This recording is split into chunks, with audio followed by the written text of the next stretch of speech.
First of all, you can't have a better fly-in than we did with the weather conditions like they were. They're absolutely perfect. Doesn't get any better than this.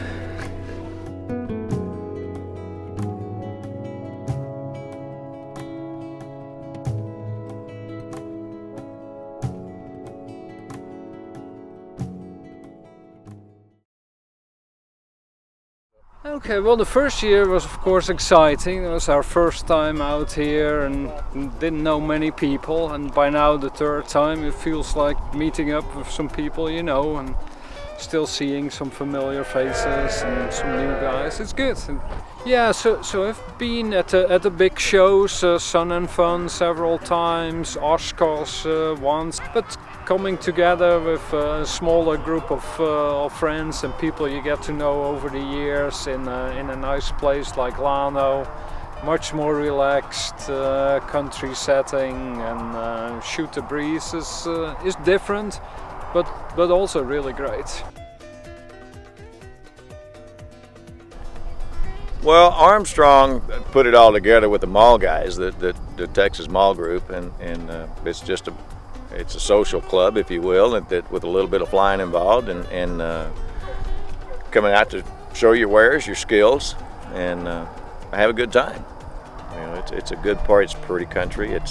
We've got this airport kind of in a really recognized playground for a destination flyout with the amenities that the town has, with Cooper's Barbeque being one of them. They leave a big van out here for anybody that flies in. It's getting a lot of notoriety because of the grass strip now. The guys with the bush tires, the soft rubber compounds, it costs a lot of money to put that stuff on the pavement.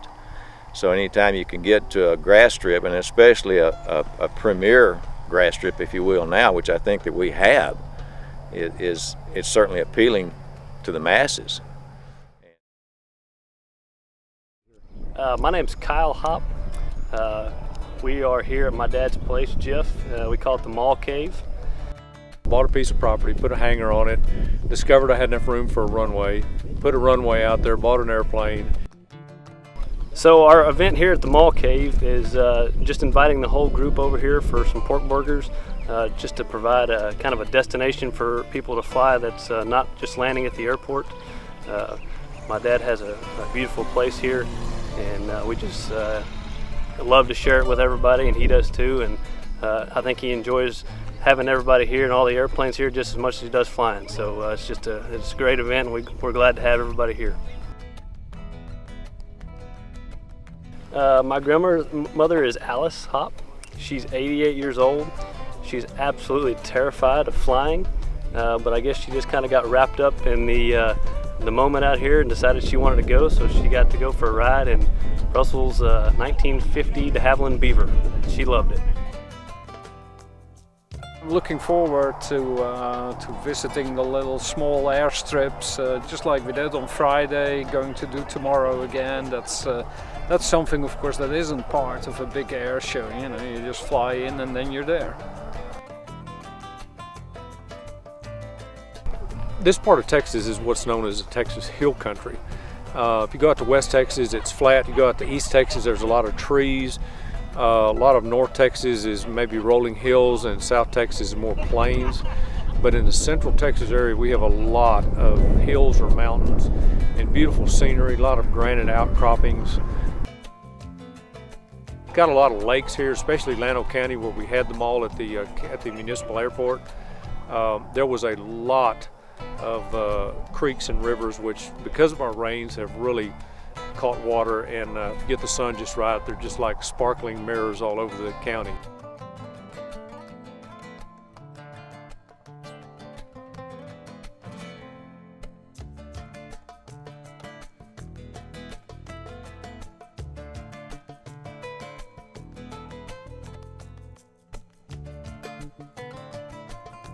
My son got a group of pilots to make a little fly around. They flew down Sandy Creek, flew up the Llano River, flew over to Lake LBJ, flew up the Colorado arm of Lake Buchanan, and flew over Falls Creek and went up the Colorado River.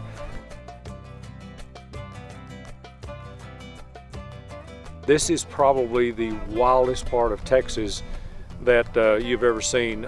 Canyons, waterfalls, eagles, wild pigs, deer are in their natural habitat, and it's a ranch that's probably 30,000 acres.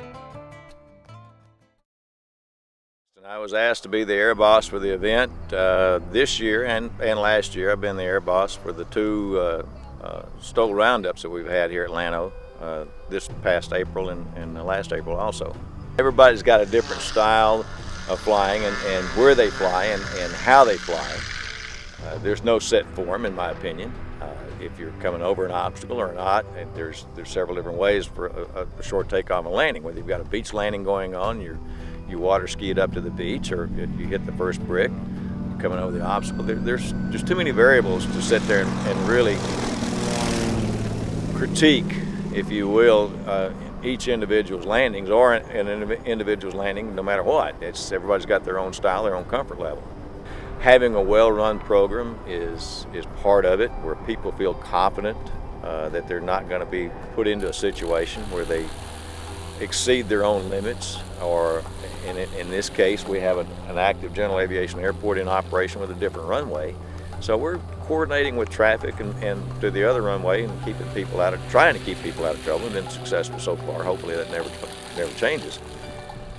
But you know, just the hospitality of this region, like I say, the amenity of this airport provides it's close to being unparalleled, in my opinion. The hottest temper too. When you landed, and weren't you mad? You'd gone so yeah, I was far? mad. I didn't Get even wait that on on- anybody to mark me. Yeah, you pulled out It's there. the weights. Jimmy Giss did it to me. He's the one that added all that weight to the tail of my maul the day before contest. I should have known that. Don't exceed your capabilities, but challenge yourself. You know, take the challenge. Expand your abilities. That's what we're trying to do here with people, and get them comfortable with some different facets that, you know, it doesn't scare them or anything, but they go, wow, you know, let's change the weight and balance, like we were talking with Russ and his maul and the beaver. Let's get the tail weighted down, because weight is weight. So you have to put it where it does the most good with the least amount of weight. And you know, he learned a lot today. He said it's a totally different flying airplane. It feels good. It feels better than it has felt. And so he took something away from this. He made a pretty good argument, but I think you have to practice a little bit with putting weight in the tail. But you know, if your tail's not flying back there, if you don't have any elevator authority, then you know you're losing what, 15% of your wing could be helping you provide some lift, I guess. But so Steve and I went up in the de Havilland Beaver here, and in the back of this plane there's a bomb hatch. yeah, we call it a bomb hatch. It's a hatch, and we can actually take the bottom belly skin out, about that big. And Steve was in the back, and we made a normal bomb run and won the flower bombing contest with the legal run. But then we had a surprise flower bag. We had a 5-pound flower bag, and we estimate about an 18-pound flower bag is the last one. So Steve dropped that out, and we powdered the runway pretty good. So on Sunday, everybody got together and did a progressive fly out for breakfast. David Beaver came over and gave everybody a briefing, and they went to 2 airports. One was David's home airport, actually, and Marie Beaver gave everybody orange juice and coffee there. Then they took another flight over to Tom and Hetty Ball's place. And at Tom and Hetty's place, they had some juice and water and cinnamon buns and things like that.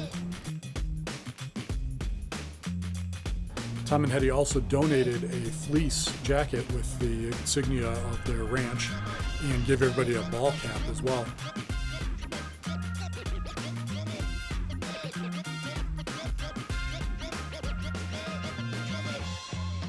On the whole, it was a great day of flying. The weather cooperated the entire time. The Progressive was successful, and the scenery in that area of Texas is just absolutely phenomenal. So everybody had a great time, and we'll look forward to it again for next year.